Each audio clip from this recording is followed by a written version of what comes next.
Hello, જય માતાજી, જય શ્રી કૃષ્ણ. મિત્રો, આજની વાર્તા શરૂ કરી પહેલાં વિડીયો ગમે તો લાઈક અને શેર કરી દેજો. ચેનલ પર જો તમે નવા હોય તો ચેનલને સબસ્ક્રાઈબ જરૂરથી કરજો. તો ચલો શરૂ કરીએ વાર્તા. રડાવી દે તેવી સત્ય ઘટના.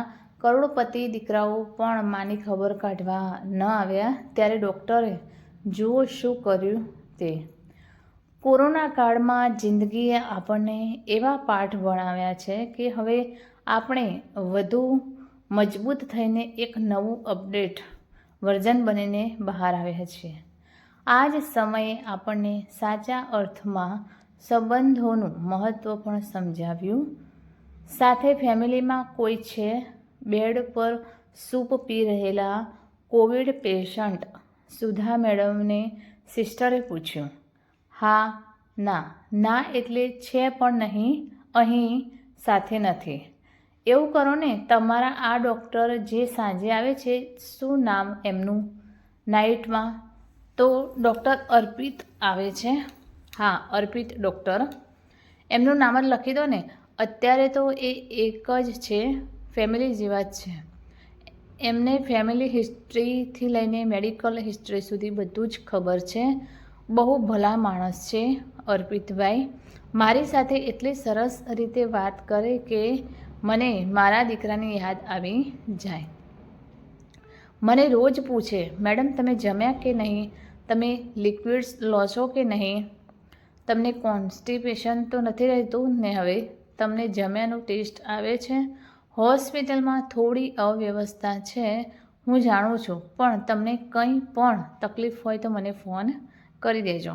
સિસ્ટર, તમને ખબર છે હું પોતે પણ ડૉક્ટર થઈને વારંવાર આ નિડલ લેવાથી એટલી ડરું છું ને, પણ એ સામે ઊભા હોય ને તો ચૂપચાપ ખાઈ લો. શરૂઆતમાં 1-2 દિવસ મને એટલો ગુસ્સો આવતો હતો સિસ્ટર કે એવું લાગતું હતું કે હું કોઈ જેલમાં આવી ગઈ છું. મન તો થતું હતું કે એક રાત્રે અહીંથી ભાગી જાઉં, પણ હવે લાગે છે કે મને કંઈ નહીં થાય. ડૉક્ટરે પણ કહ્યું છે કે હવે મને 1-2 દિવસમાં ડિસ્ચાર્જ આપી દેશે. શહેરની સૌથી સારી મલ્ટી સ્પેશિયાલિટી હોસ્પિટલમાં કોવિડના કારણે એડમિટ થયેલા સુધા મેમ પોતે રેડિયોલોજિસ્ટ હતા. સેટેલાઇટમાં એક આલિશાન બંગલામાં પોસ્ટ રિટાયરમેન્ટ લાઈફ જીવતા હતા. કોવિડના સેકન્ડ વેવ દરમિયાન કોમોબિડ કન્ડિશન્સના કારણે એમણે 1 મહિનો હોસ્પિટલમાં રાખવા પડેલા. ડૉક્ટર અર્પિત એમના દીકરાની ઉંમરના. એ ત્યાં હોસ્પિટલમાં જ મેડિકલ ઓફિસર તરીકે નાઇટ ડ્યુટી કરતા. રોજ સાંજે રાઉન્ડ પતાવીને સુધા મેડમ સાથે થોડી વાતો કરે, પણ એ થોડી વાતોમાં જ એવું લાગતું કે વર્ષો પછી મેડમે કોઈ સાથે આટલા ખુલીને વાત કરી હશે. શરૂઆતમાં કોવિડનો એટલો ડર લાગતો કે એમને તો લાગતું હતું કે પોતે નહીં બચે, પણ પછી એકાદ વીકમાં જ એમને આશા બંધાઈ કે હવે તેઓ સાજા થઈને જ અહીંથી જશે. દેખીતી રીતે જ મેડમ પૈસે ટકે સુખી હતા. Super rich upper class. એમના પતિ ડૉક્ટર હસમુખ 5 વર્ષ પહેલાં દુનિયા છોડીને જતા રહેલા. એમના બંને દીકરા અબ્રોડમાં વેલ સેટલડ. એક દીકરો ડેન્ટિસ્ટ અને બીજો સોફ્ટવેર એન્જિનિયર. બંને ત્યાં કરોડો રૂપિયા કમાય છે. ત્યાં જ લગ્ન કરીને સરસ મોટા બંગલોઝ લીધા, મોંઘી ગાડીઓ લીધી. ફેસબુક પ્રોફાઇલ જોઈને કોઈ પણ ભારતીયને ઈર્ષ્યા થાય એવું જીવન જીવે છે. સુધા મેડમને પોતાની બહારની આબોહવા અનુકૂળ ન આવતી હોવાથી ઇન્ડિયામાં જ રહેવું હતું અને દીકરાઓમાંથી પણ એકેયને હવે ઇન્ડિયા પાછું આવવું નહોતું, એટલે ગાંઠ ત્યાં પડી.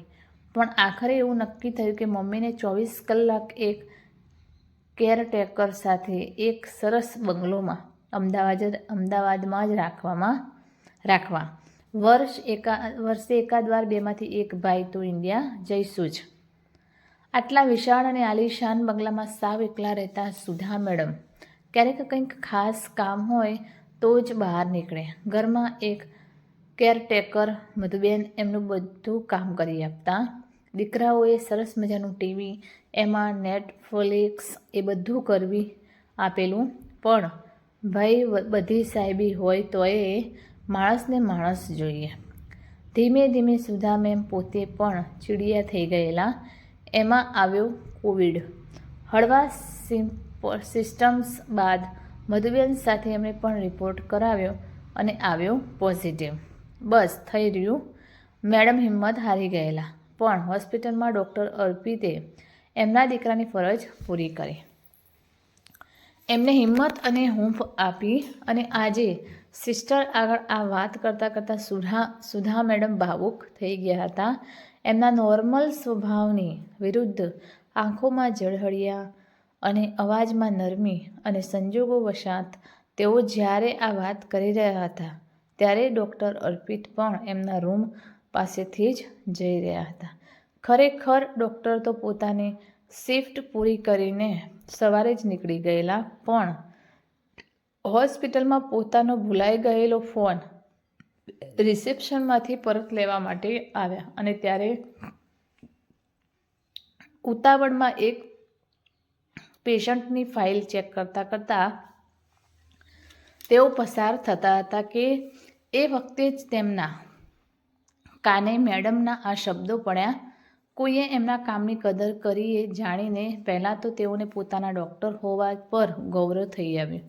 બે ઘડી તેઓ ત્યાં જ ઊભા રહ્યા અને બધું ભૂલીને વિચારોમાં સરી પડ્યા. મેડમની વાત સાંભળી ડૉક્ટર અર્પિતને પોતાની નાનપણમાં જ છોડી ગયેલી માં યાદ આવી ગયેલી. તેમની આંખમાંથી આંસુ સરી પડ્યા. કોઈ એમને આ રીતે રડતા જોઈ ન લે એટલે તેઓ ફટાફટ ફાઇલો ત્યાં જ મૂકીને નીકળી ગયા.